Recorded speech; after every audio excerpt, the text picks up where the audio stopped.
Well, this video is going to be hard to make because unfortunately it sounds like the next Mario Kart, which unfortunately is on cell phones, is actually a complete dumpster fire. What's up gamers, DreamcastGuy here, and over the course of the last couple years, many of you will remember the fact that Nintendo's been trying this new little experiment where they take some of their biggest and best franchises, series and stuff like Fire Emblem and Mario Kart, and they've been making cell phone versions of them. Now, the ways that we're getting these is basically they're very bite-sized micro ports. A lot of times they only have a couple of features, and really, Nintendo's been very clear about the idea behind this is that if you enjoy the cell phone version, perhaps you'll buy a Switch and later on the game itself. In my opinion, this is actually a pretty genius strategy because it manages to make it where consumers are converting over to console gaming and simultaneously Nintendo actually has a way to reach a demographic they've never had before. My problem is that a lot of these games, well, they downright suck.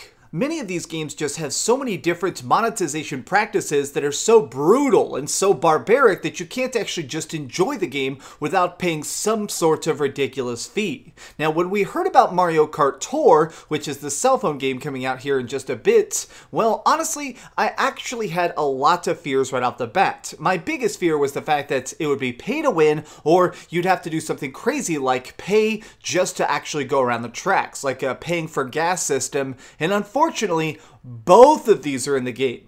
So right now there's actually a beta going on, and now technically people aren't allowed to post videos and screenshots of it, but of course everybody is. So now I've seen tons and tons of Mario Kart Tour. Now let me just talk about it. Basically, it is Mario Kart to the core, but the biggest difference is that the way you race is you can actually just hold down on the screen for gas, and it's only in portrait mode, you can't turn it horizontal, and then once you're playing it, basically you steer by pushing your finger left and right. Now, once there's items and stuff, you can pick them up and shoot them.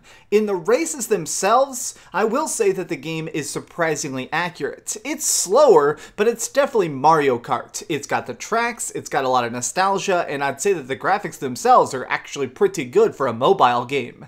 What the issues arise with is when it comes to how the game itself is monetized. Now, many of you will actually remember my biggest fear was the fact that you would be paying for gas. I actually said that a couple times was, oh my god, if they actually make it where you have to refill your gas tank with actual money just to do more races, well, it turns out that's kind of true. Basically, your character gets exhausted. If you do some races, you can actually only do so many races per hour. After you do like 2 or 3, the game asks you for money so your character can feel better. This is absolutely real. The only way to actually level up and get good at the game is to basically keep paying. Now, it actually gets a lot worse from here because it also has some pretty obvious and pretty glaring pay-to-win aspects. So this is at its core a gacha. Now, if you've never actually played a gacha game, well, you've probably seen aspects of it, even if you didn't realize that's what it is.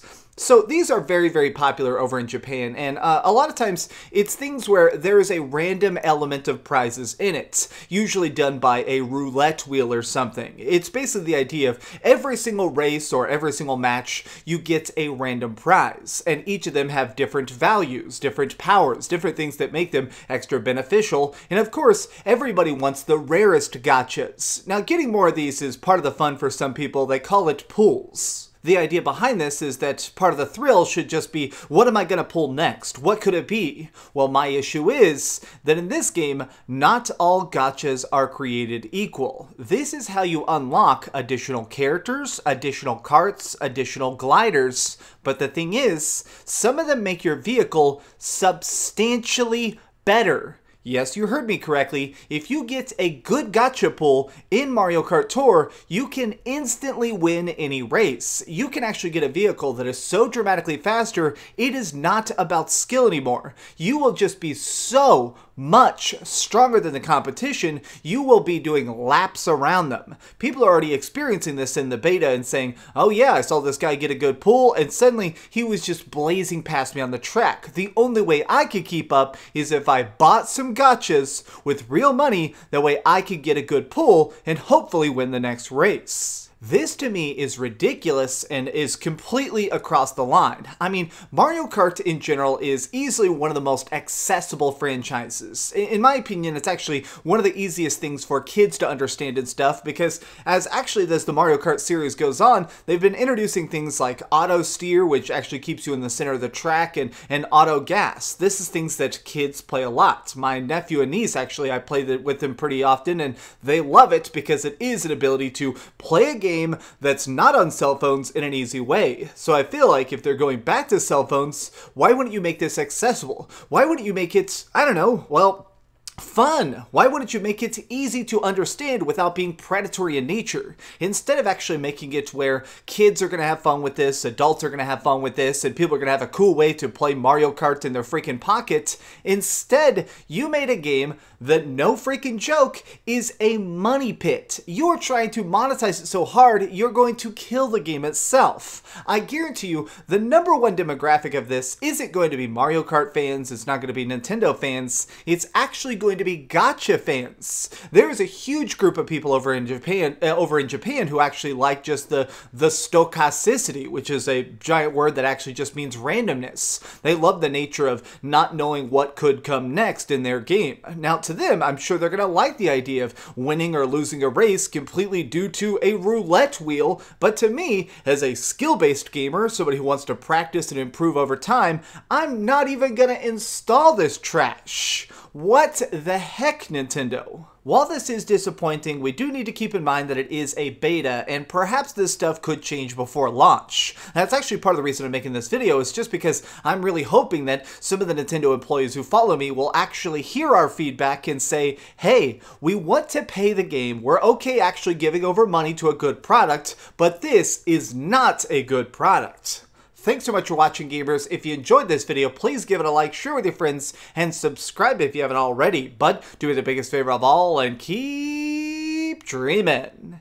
And I am sorry I'm not allowed to show any screenshots or pictures or anything in this video, because if I actually showed anything of Mario Kart Tour, they would delete this video. But thank you, you guys rock. Peace. Oh yeah, this is my dumpster fire shirt. I finally, look at that. Woo! There's a link down below if you want to get one. Thanks so much for watching that video. If you want to see something else, you can always click this link to see what I put up last, or, you know, subscribe and see what's coming up next. Also, I promise that whatever I do, it'll try not to suck.